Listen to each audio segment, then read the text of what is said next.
ഇസ്രായേലിനെതിരെ അതിർത്തി കടന്നുള്ള ആക്രമണങ്ങൾ മൂന്നാം ദിവസത്തിലേക്ക് കടന്നതോടെ ഇറാന് ശക്തമായ മുന്നറിയിപ്പുമായി രംഗത്തെത്തിയിരിക്കുകയാണ് American president Donald Trump. Iran തലസ്ഥാനമായ ടെഹ്റാൻ ലക്ഷ്യമിട്ട് നടന്ന ആക്രമണങ്ങളിൽ അമേരിക്കയ്ക്ക് യാതൊരു പങ്കുമില്ലെന്ന് പറഞ്ഞ ട്രംപ് ഇതിന്റെ പേരിൽ അമേരിക്കയെ ആക്രമിച്ചാൽ ഇതുവരെ കാണാത്ത രീതിയിലുള്ള തിരിച്ചടിയുണ്ടാവുമെന്ന് മുന്നറിയിപ്പും നൽകി. ജന്മദിനത്തിൽ തന്റെ സമൂഹമാധ്യമത്തിൽ എഴുതിയ കുറിപ്പിലാണ് ട്രംപിന്റെ മുന്നറിയിപ്പ്.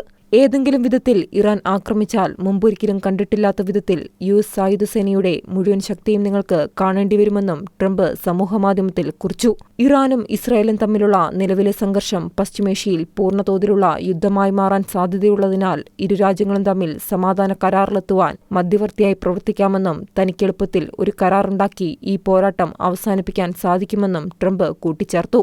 ഇറാനെതിരായ ആക്രമണത്തിൽ യു.എസും പങ്കാളിയാവണമെന്ന് ഇസ്രായേൽ ആവശ്യപ്പെട്ടിരുന്നു. എന്നാൽ നിലവിൽ ആക്രമണത്തിൽ പങ്കാളിയാവുന്നത് പരിഗണിക്കുന്നില്ലെന്നാണ് അമേരിക്കയുടെ നിലപാട്. എങ്കിലും ഇറാന്റെ ആക്രമണത്തിൽ നിന്ന് ഇസ്രായേലിനെ സംരക്ഷിക്കാൻ പ്രതിജ്ഞാബദ്ധമാണെന്ന് അമേരിക്ക ആവർത്തിച്ചിരുന്നു. യുദ്ധത്തിൽ നേരിട്ട് കക്ഷി ചേരില്ലെന്നും യു.എസ്. പ്രഖ്യാപിച്ചിട്ടുണ്ട്.